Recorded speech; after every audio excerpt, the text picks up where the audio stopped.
Krebs cycle में जो पहला स्टेप पायरुवेट से स्टाइल कोएंजाइम ए का फॉर्मेशन होता है, वह पिछले लेक्चर में मैंने बताया था आप लोगों को। आज बात उससे आगे बढ़ती है। तो जब पायरुवेट का ऑक्सीडेटिव फॉस्फोराइलेशन होता है तो तीन प्रकार के और प्रोडक्ट्स जो है वो हमें मिलते हैं। एक है एसिटाइल कोएंजाइम है, एक कार्बन डाइऑक्साइड है और एक NADH प्लस प्रोटॉन है। तो कार्बन डाइऑक्साइड तो ब्रीद आउट करते हैं हम लोग, सांस से बाहर निकालते हैं, बट एसिटाइल कोएंजाइम ए और NADH प्लस प्रोटॉन यह सेल में रहता है। अब एसिटाइल कोएंजाइम ए से आगे हम क्रेब्स साइकिल में एंटर करते हैं। एसिटाइल कोएंजाइम ए जो है वह चाबी है क्रेब्स साइकिल में एंटर करने के लिए। एनिमल सेल्स में आप एसिटाइल कोएंजाइम ए से वापस नहीं जा सकते हैं, लेकिन कुछ ऐसे भी जीव हैं जहां एसिटाइल कोएंजाइम ए से आप वापस पायरुवेट और शुगर तक ऑब्टेन कर सकते हैं। हम सब जानते हैं कि कोई भी रिएक्शन है या कोई भी मेटाबॉलिक एक्टिविटीज है, वह डिपेंड करता है नीड ऑफ द सेल पर। सेल को क्या उसकी जरूरत है। अगर ऐसा होता है तो सेल में उसकी व्यवस्थाएं होती हैं, उसका जीन एक्टिव रहता है, उससे एंजाइम्स एक्टिव रहता है, वो काम होता है। एनिमल सेल को ये दरकार नहीं है, इसलिए एनिमल सेल में स्टाइल कोएंजाइम ए से वापस पायरुवेट हम नहीं बना सकते। इसका मतलब स्टाइल कोएंजाइम से हम दो काम कर सकते हैं। पहला, कंप्लीट ऑक्सीडेशन इन TCA साइकिल, उसको पूर्ण रूप से हम लोग क्रेब्स साइकिल में यूज कर लें, या फिर उससे हम वसा बना लें, transform into fat. Style coenzyme से वापस हम फैटी एसिड्स बना लें। इस प्रकार से स्टाइल कोएंजाइम का ये दो फेट जो है वो हम लोग पढ़ते हैं। एसिटाइल कोएंजाइम ए और ये जो NADH है, यह दोनों जो कॉम्प्लेक्स है पायरुवेट डिहाइड्रोजनेज कॉम्प्लेक्स, उसका एलोस्टेरिक इनहिबिटर भी है। एलोस्टेरिक इनहिबिटर मतलब क्या होता है? अगर मात्रा बढ़ जाए एसिटाइल कोएंजाइम ए की जरूरत से ज्यादा, तो सेल कभी नहीं चाहेगा, सेल कभी नहीं चाहता है कोई चीज जरूरत से कम मिले या जरूरत से ज्यादा मिले। Cell always likes to maintain a sustainability, maintain a complete cyclic process. Cell never prefers to store anything except कुछ फूड, ऐसा एनर्जी और एनर्जी को स्टोर करने का। अदरवाइज सेल हमेशा चाहता है कि हम उतना ही यूज करें जितना हमारा प्रोडक्शन हो। तो इस बेसिस पर सेल जो है वो हमेशा अपने आप को काउंटर बैलेंस करते रहता है। उसी चीज की चर्चा यहाँ की गई है। अगर एसिटाइल कोएंजाइम ए या NADH ये दोनों मात्रा बढ़ जाए तो वह पायरुवेट डिहाइड्रोजनेज कॉम्प्लेक्स को रोक देता है काम करने से, कि भाई रुक जाओ, अब जरूरत नहीं है, जरूरत से ज्यादा चीज जो है वो बन रहा है। ठीक है।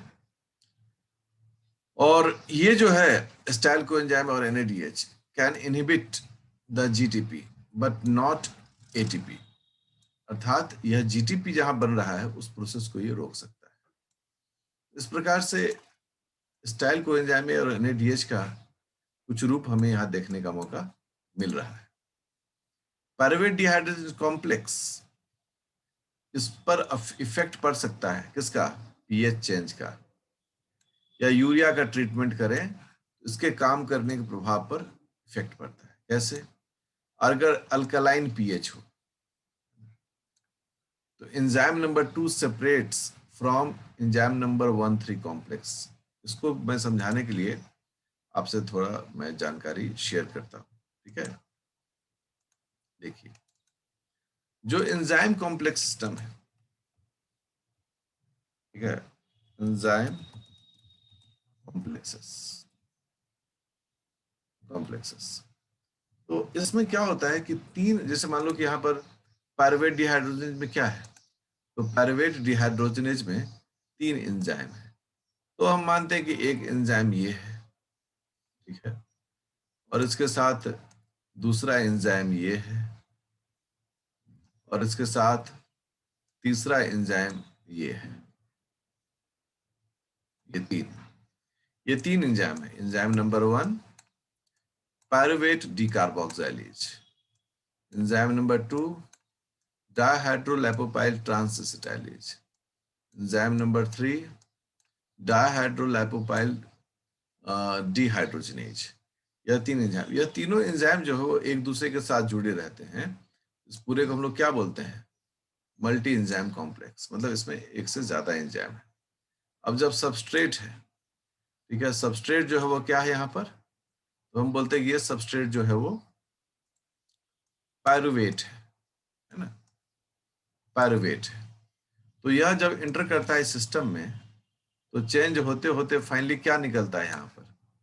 यहाँ पर निकलता है इसका product, and that product is called acetyl coenzyme. इसे हम लोग क्या बोल रहे हैं? Acetyl coenzyme A. यह इसका प्रोडक्ट मिलता है। इस तीनों एंजाइम में अगर कोई एंजाइम यहां से डिस्प्लेस हो जाए, हट जाए, यह प्रोडक्ट नहीं मिल सकता है। इसी चीज की चर्चा यहां की जा रही है कि अगर आप अल्कलाइन पीएच पर रखते हैं इसे, तो फिर मामला क्या हो जाएगा कि एंजाइम नंबर 2 जो है डायहाइड्रोलिपोपाइल ट्रांसएसिटाइलेज, वह एंजाइम नंबर 1,3 कॉम्प्लेक्स जो है, मतलब मल्टी एंजाइम कॉम्प्लेक्स से बाहर निकल जाए। अगर आप न्यूट्रल पीएच पर रखते हैं लेकिन साथ में यूरिया डाल देते हैं, तो पुनः एंजाइम नंबर 2 जो है वो एंजाइम नंबर 3 से अलग हो जाएगा। अगर न्यूट्रल पीएच पर रखते हैं और कोई यूरिया नहीं देते हैं, तो सारा एंजाइम जो है क्या होता है? डिसोसिएट हो जाता है, सब का सब खुल जाता है। तो इस प्रकार से हम यह भी देखने की चेष्टा करते हैं कि क्या हम किसी तरीके से इस एंजाइम कॉम्प्लेक्स के स्वरूप में कोई बदलाव कर सकते हैं क्या? तो बोलते हैं कर सकते हैं। अगर हम पीएच में और यूरिया का ट्रीटमेंट को हम करें, यह काम हो सकता है। अब जो है क्रेब्स साइकिल के बारे में थोड़ी सी जानकारी हम लोग अभी विकसित करें, और इससे क्वेश्चंस तो हमेशा रहता है, इसलिए हम क्रेब्स साइकिल्स को कभी भी विद्यार्थियों को कहते हैं कि गंभीरता से ही पढ़ना चाहिए, इसमें कभी भी कॉम्प्रोमाइज नहीं करना चाहिए। अब देखो, क्रेब्स साइकिल एक ऐसी प्रक्रिया है जिसको हम कई तरीके से आपसे शेयर करने जा रहे हैं। आप इसको गौर से पढ़िए और देखिए और समझिए कि एसिटाइल कोएंजाइम ए में 2 कार्बन है, ठीक है ना। एसिटाइल कोएंजाइम ए में 2 कार्बन है, और क्रेब्स साइकिल का जो ऑक्सैलो स्टेट होता है उसमें 4 कार्बन है, ठीक है। जब ये 4 कार्बन इस 2 कार्बन से जुड़ता है तो एक 6 कार्बन का कंपाउंड बनता है, एक ऐसा कंपाउंड जिसमें 6 कार्बन है। और फिर इस 6 कार्बन से कार्बन 5 कार्बन बनेगा, और एक कार्बन यहां से बाहर निकलता है, और फिर 4 कार्बन बनता है। इस प्रकार से यह कार्बन की साइकिल पूरी होती है, ठीक है। इसका मतलब है कि जब 6 से 5 बनेगा तो एक कार्बन डाइऑक्साइड यहां निकलता है। प्रकृति से जो हम कार्बन डाइऑक्साइड लिए थे फोटोसिंथेसिस के दरमियान में, उसको हमने प्रकृति को वापस कर दिया ब्रीद आउट करके। और जब C5 से C4 भी बनेगा तो पुनः एक कार्बन डाइऑक्साइड यहां पर बाहर निकल जाता है। तो आप ऐसे देखें कि यह सिर्फ कार्बन का जो साइकिल है क्रेब्स साइकिल में, उसको दिखाने की चेष्टा यहां पर की जा रही है। यह जो चेष्टा है वह क्रेब्स साइकिल में कार्बन का किस प्रकार से अलग अलग जगह पर उपयोग होता है, उसको यह बताता है कि जो C2 है यह कहां से आ रहा है, यह ग्लूकोज वाले या फैटी एसिड या अमीनो एसिड, अभी हम ग्लूकोज को लेकर चलते हैं। ग्लूकोज से पायरुवेट, पायरुवेट से एसिटाइल कोएंजाइम है। और इस चक्र के लिए जो एक और पदार्थ चाहिए वो कौन सा होता है? वो ऑक्सैलोस्टेट होता है। ये साइट्रेट बना, ये अल्फा कीटो ग्लूटारेट बना, और फिर कुछ स्टेप्स में वापस ये बन गया। ये कार्बन का साइकिल है। क्रेब्स साइकिल को दिखाने की चेष्टा की गई है कि प्रकृति से जो जो चीज हमें मिला उन चीजों को हम लौटा दें वापस प्रकृति को। That's why it is a catabolic process. तो पहला दृष्टिकोण जो है इसके पढ़ने का कार्बन के आधार पर होता है। दूसरा दृष्टिकोण है कि जब हम कार्बन को तोड़ेंगे, कार्बन कार्बन के बीच का बॉन्ड को तोड़ेंगे और तोड़ के इससे 2 कार्बन को अलग करेंगे, तो निश्चित रूप से जो हमें एनर्जी है वह प्राप्त होगा। क्या प्राप्त होगा? एनर्जी। और यही एनर्जी जो होता है वह हमारे लिए स्रोत का कारण बनता है।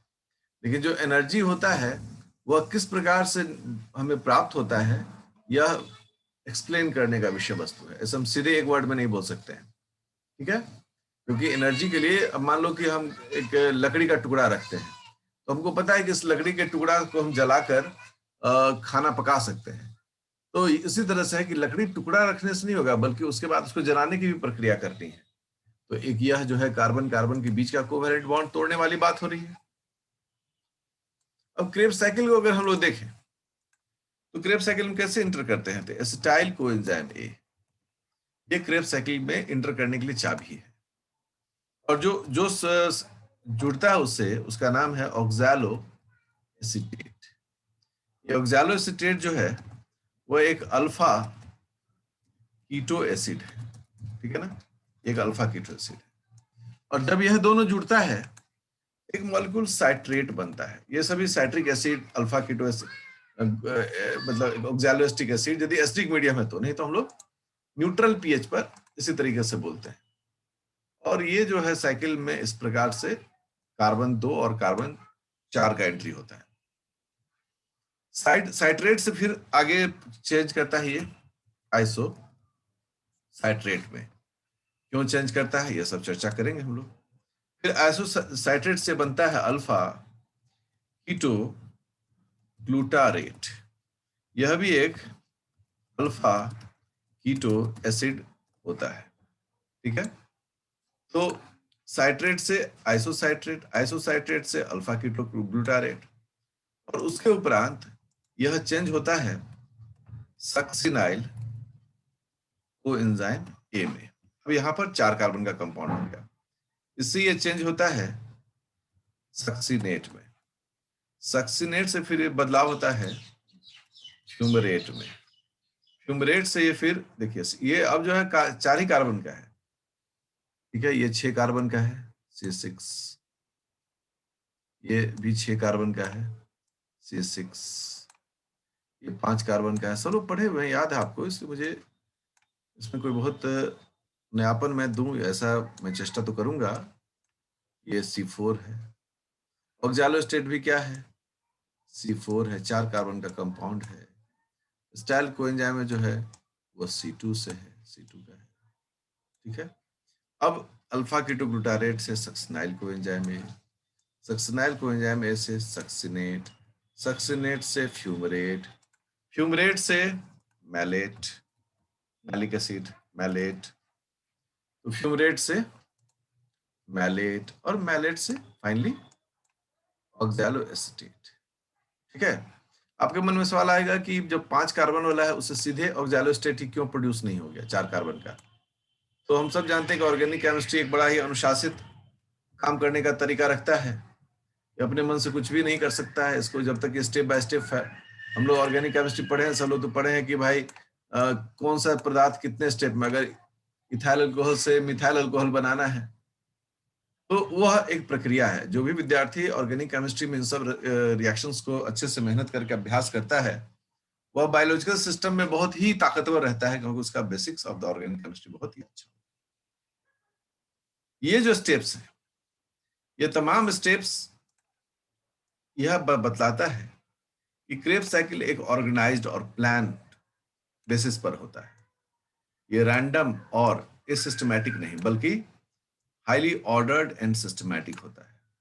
और यह इसलिए होता है कि यह डीएनए द्वारा कंट्रोल्ड होता है ना? ये रैंडम नहीं होता है, ये एक प्लान्ड वे में, एक इसका रेगुलेशन है, उस वे में ये होता है।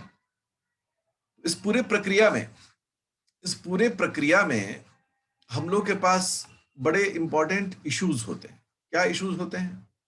इतने सारे बदलाव करने की क्या जरूरत है? तो क्रिटिकल प्लेस जहां पर बदलाव देखा जाए और उसका प्रभाव पढ़ा जाए वो है C6 से C5 एंड C5 से C4। तो हम लोग कहना शुरू करते हैं कि यहां जो है एक मॉलिक्यूल कार्बन डाइऑक्साइड निकल जाता है बाहर, ठीक है? मतलब कार्बन का घटा हो गया, एक मॉलिक्यूल कार्बन डाइऑक्साइड यहां भी बाहर निकल जाता है। देखो भाई विद्यार्थियों, ऐसा है कि प्रकृति में कार्बन का स्रोत जो है वह कार्बन डाइऑक्साइड है। तो प्रकृति का जो स्रोत है कार्बन का, जो लिविंग हमारा सिस्टम के लिए कार्बन डाइऑक्साइड स्रोत है कार्बन का, तो जब हमको लौटाना होगा उसे वापस प्रकृति को, तो हम उसको कोई दूसरे रूप में नहीं दे सकते हैं। हम कोई मीथेन के रूप में या कोई स्टेट के रूप में नहीं दे सकते हैं। हम कार्बन डाइऑक्साइड लिए हैं, कार्बन डाइऑक्साइड लौटाएंगे। ठीक है, यही नेचुरल सस्टेनेबल साइक्लिंग रिसाइकलिंग का प्रोसेस जो है इसी बेसिस पर होता है। साथ ही क्या है कि जब इस तरह से एसिड की मतलब कार्बन डाइऑक्साइड निकलता है, तो यहां पर इसके साथ हाइड्रोजन का भी निकासी होता है, और उस हाइड्रोजन के निकासी के लिए यहां पर एक व्यवस्था होती है, और उस व्यवस्था का नाम है NAD जो है रिड्यूस्ड। यह उस हाइड्रोजन को पिकअप करता है और वो बनता है NADH प्लस प्लस। यह एक प्रक्रिया यहां पर होती है। ठीक इसी प्रकार की प्रक्रिया उसके अगले स्टेप में भी देखा जाता है। तो ये जो प्रोसेस है उन दोनों जगहों पर NAD का द्वारा हाइड्रोजन जो है उसको टेकअप किया जाएगा। ये हाई एनर्जी प्रोटॉन्स होते हैं, ठीक है ना, NADH प्लस। इस प्रकार से इसका कार्य होता है। और सक्सिनाइल कोएंजाइम ए और स्टाइल कोएंजाइम ए में बड़ी एक खास बात है। कॉमन बात क्या है? दोनों में ही कोएंजाइम ए है। ठीक है, दोनों में ही कोएंजाइम ए है। तो यह जो विधि है इस पर हम लोग को आगे ध्यान देने की आवश्यकता पड़ती है। और उसके बाद उसके उपरांत जो है हमें सक्सिनेट प्राप्त होता है, और इस प्रोसेस में हमें जीटीपी का उत्पादन करना पड़ता है। सेल जो है वह जीडीपी से जीटीपी बनाता है। ये सारा चीज तो बहुत ही व्याख्या से बताएंगे हम, और आप सब जानते हैं कि जब व्याख्या होगा तो आप इसके हर एक रहस्य का पर्दाफाश जो कर देंगे, क्यों जीटीपी बनता है, क्यों क्या बनता है। यह जो अगला स्टेप है, इस स्टेप में भी 2 हाइड्रोजन बाहर निकलता है। ठीक है, बट यहां पर जो हाइड्रोजन लेने वाला है वो है FAD फ्लेविन, और वो क्या हो जाता है FADH2 इस प्रकार से। और अंतिम स्टेप जो है उस स्टेप में भी एक मॉलिक्यूल हाइड्रोजन निकलता है, किंतु यहाँ जो हाइड्रोजन लेने वाला है वो है NAD रिड्यूस्ड, और उसका उत्पादन जो होता है वो होता है NADH प्लस H प्लस। यह हम सब विद्यार्थी हमेशा पढ़े हैं। यह इस प्रकार से कार्य होता है। यह जो भी बात बता रहे हैं वो बात है 9th के स्टैंडर्ड की। अभी जो आपसे चर्चा हो रही है वो 9th स्टैंडर्ड की चर्चा हो रही है। 9th में इसी प्रकार से बताया जाता है। तो ये अलग अलग स्टेप्स जो हैं वो कौन कौन से स्टेप हैं और कितने स्टेप्स हैं, इसमें इतने स्टेप्स की जरूरत पड़ती है। तो पहला step, step number 2, step number 3, step number 4, step number 5, 6, 7, 8। इसका मतलब है कि क्रेब्स साइकिल को कंडक्ट करने में 8 एंजाइम्स पार्टिसिपेट करते हैं। 8 एंजाइम्स पार्टिसिपेट करते हैं। लेकिन जब इसका हम डिटेलमेंट करते हैं तो इसमें कई सारी गहराइयों का हमें पता चलता है कि यहाँ तो और भी बीच में बहुत कुछ है, पेचोखम है। ठीक है, जब उसके पता करने की बात होगी तो हम लोग निश्चित रूप से उसको पता करेंगे, उस पर अध्ययन करेंगे, उसके लिए कहीं कोई दिक्कत नहीं है। अब देखिए, ये जो 8 एंजाइम्स हैं उसमें एंजाइम्स का नामकरण और उसका कामकरण, कहाँ पर वो एंजाइम अवस्थित रहता है, यह एक टेबल द्वारा यहाँ निरूपित किया जा रहा है। आप देखें इस टेबल को। सबसे पहला एंजाइम उसका नाम है साइट्रेट सिंथेज। ठीक है, इसका काम है कंडेंस, मतलब चीजों को संघनन करना, मतलब कार्बन नंबर 2 और 2 कार्बन और 4 कार्बन को जोड़कर 6 कार्बन का कंपाउंड बनाना, तो इसको कंडेंसेशन कहते हैं। इसका जो लोकेशन है वो कहाँ है? माइटोकॉन्ड्रियल मैट्रिक्स में, क्योंकि हम सब जानते हैं क्रेब्स साइकिल का साइट कहाँ होता है? मैट्रिक्स ऑफ माइटोकॉन्ड्रिया में क्रेब्स साइकिल। अब अगला जो एंजाइम है उस एंजाइम का नाम है एकोनिटेज। ठीक है, एकोनिटेज जो है इसका लोकेशन अलग जगह पर है। इसका लोकेशन है इनर मेम्ब्रेन ऑफ माइटोकॉन्ड्रिया, मतलब ये माइटोकॉन्ड्रियल मैट्रिक्स में नहीं मौजूद होता है। और ये पोजिशनल आइसोमेराइजेशन करता है। क्या करता है ये? Positional isomerisation. ये सब चीज आप सीख लेंगे। उसके उपरांत पुनः वापस आते हैं, alpha keto isocitrate dehydrogenase matrix of mitochondria में होता है और ऑक्सीडेटिव डीकार्बोक्सिलेशन करता है। इससे 6 कार्बन से 5 कार्बन बनता है। अल्फा कीटोग्लूटारेट डिहाइड्रोजनेज कॉम्प्लेक्स, ये भी माइटोकॉन्ड्रियल मैट्रिक्स में रहता है और ऑक्सीडेटिव डीकार्बोक्सिलेशन करता है। ठीक है। जब हम सक्सिनाइल कोएंजाइम ए बनाएंगे तो वहां आएगा सक्सिनाइल कोएंजाइम सिंथेटेज या थायोकाइनेज कहते हैं। यहाँ पर जीटीपी बनता है जो भविष्य में एटीपी का निर्माण करता है। इसे हम लोग कहते हैं सबस्ट्रेट लेवल फॉस्फोराइलेशन। 7वां एंजाइम जो है उसका नाम है सक्सिनेट डिहाइड्रोजनेज। और इस एंजाइम की खास बात क्या है? पुनः यह एंजाइम जो है वह इनर मेम्ब्रेन ऑफ माइटोकॉन्ड्रिया में रहता है। आप देखिए 2 जगह मैंने हरे रंग का यूज किया है, स्टेप 2 और स्टेप 6 में, क्योंकि इनका लोकेशन कहाँ है? इनर मेम्ब्रेन ऑफ माइटोकॉन्ड्रिया में। उसके उपरांत है फ्यूमरेज, यह हाइड्रेशन करता है। इसे फ्यूमरेज, इसे हाइड्रेटेज भी कहते हैं। और जो अंतिम एंजाइम है उसका नाम है मैलेट डिहाइड्रोजनेज, जो कि सिर्फ ऑक्सीडेशन करता है। तो यह जो 8 एंजाइम है, अगर इसका लोकेशन हमें देखने का मौका मिले, ये एंजाइम्स कहाँ कहाँ अवस्थित हैं, तो हम लोग इन चीजों को यहाँ पर निरूपित कर सकते हैं और करना भी चाहिए। अब देखिए सबसे पहला है एंजाइम यहाँ पर। यह एंजाइम क्या कर रहा है? C2 और C4 को जोड़ के 6 बना रहा है, सिंथेसिस कर रहा है। तो साइट्रेट सिंथेज, इसमें जो प्रोडक्ट है उसके नाम से इसका नाम पड़ा। जो दूसरा है एंजाइम, उसमें साइट्रेट से आइसोसाइट्रेट, मतलब यहाँ पर आइसोमेराइजेशन हो रहा है। हम लोग इसको साइट्रेट आइसोमेरेज भी कह सकते हैं। इसका एक इंटरमीडिएट एंजाइम बॉन्ड प्रोडक्ट होता है, इसका नाम होता है एकोनिटेट। इसे नाम पड़ा इसका एकोनिटेस। ठीक है। यह जो है पोजिशनल आइसोमेराइजेशन हुआ है। ठीक है, इस प्रकार से हो गया। अब चूंकि यहाँ हाइड्रोजन भी निकल रहा है और कार्बन डाइऑक्साइड भी निकल रहा है, बट हाइड्रोजन निकलना मतलब कि ये ऑक्सीडेशन का प्रोसेस है, तो इसकी सीनियोरिटी होती है, इसलिए डिहाइड्रोजनेज होगा। तो आइसोसाइट्रेट डिहाइड्रोजनेज। ठीक है। अब यहाँ अल्फा कीटोग्लूटारेट से सक्सिनाइल कोएंजाइम में बन रहा है। तो जिस प्रकार से पायरुवेट से एसिटाइल को एंजाइम बनने में हम लोगों को कॉम्प्लेक्स की जरूरत पड़ी थी, पायरुवेट डिहाइड्रोजनेज कॉम्प्लेक्स, ठीक उसी प्रकार से यहाँ पर होगा अल्फा कीटोग्लूटारेट। ठीक है, अल्फा कीटोग्लूटारेट डिहाइड्रोजनेज कॉम्प्लेक्स। इसमें काम करने का तरीका उसी प्रकार से होता है जिससे पायरुवेट से हम लोग एसिटाइल को एंजाइम में बनाते हैं। 5वां में क्या है? यहाँ तो एंजाइम, यहाँ तो जीटीपी निकल रहा है, तो इसका नाम जो है होता है succinyl coenzyme A synthetase. Synthetase. ठीक है, यस।